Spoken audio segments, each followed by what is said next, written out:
Far out in the sea where the water is very deep, King ruled the undersea world. In the deepest spot of the sea was his castle. The walls were made of blue coral. On the roof were shells that opened and closed when the water passed by. And that is where the Sea King lived with his mother and 4 daughters, each one born a year apart. The youngest of the 4 princesses was a little mermaid. She spent much of her time swimming to ships that had fallen to the bottom of the sea. The girls knew that when they turned 15, they could swim up to the surface for the first time. She made her grandmother tell her all about life up on land, tales about ships and towns, and every bit of stories about humans that she knew. At last the day came when she turned 15. Now she could rise up over the surface and see for herself. When she came up over the water, the little mermaid was next to a large ship.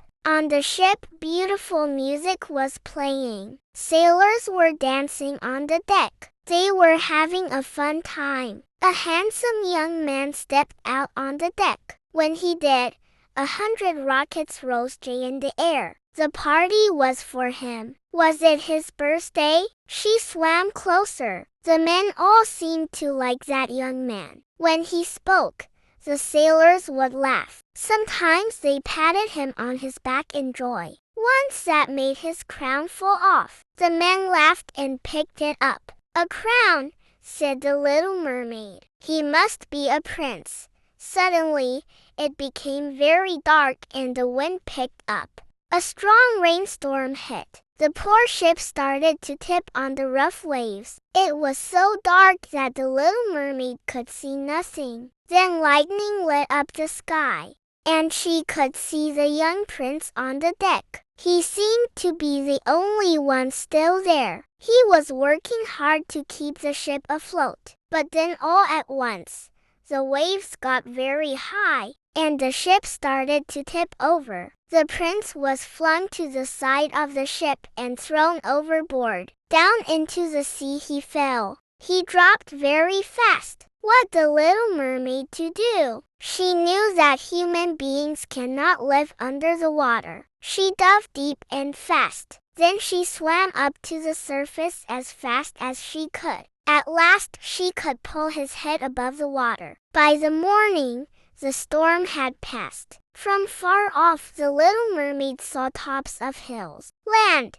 she said. She swam to the shore, pulling him behind her. Was he dead? She sang a sad song. All of a sudden, the prince started to move. The girls found the prince, who was now awake. The prince would never know that she had saved him. The little mermaid sank into a deep gloom. When she went back home, her sisters wanted to know all about her trip, but she was too sad to say anything. Days went by, then weeks. The sisters went to their grandmother for help. The old woman went to her granddaughter. "Child, what is the matter?" she said. The little mermaid cried out, "Grandmother, I will never be happy again." She told about saving the prince, then having to leave him behind. "Unless I can somehow walk on land and be with that young man,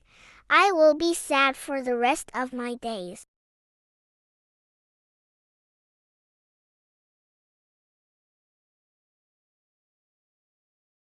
This story to be continued.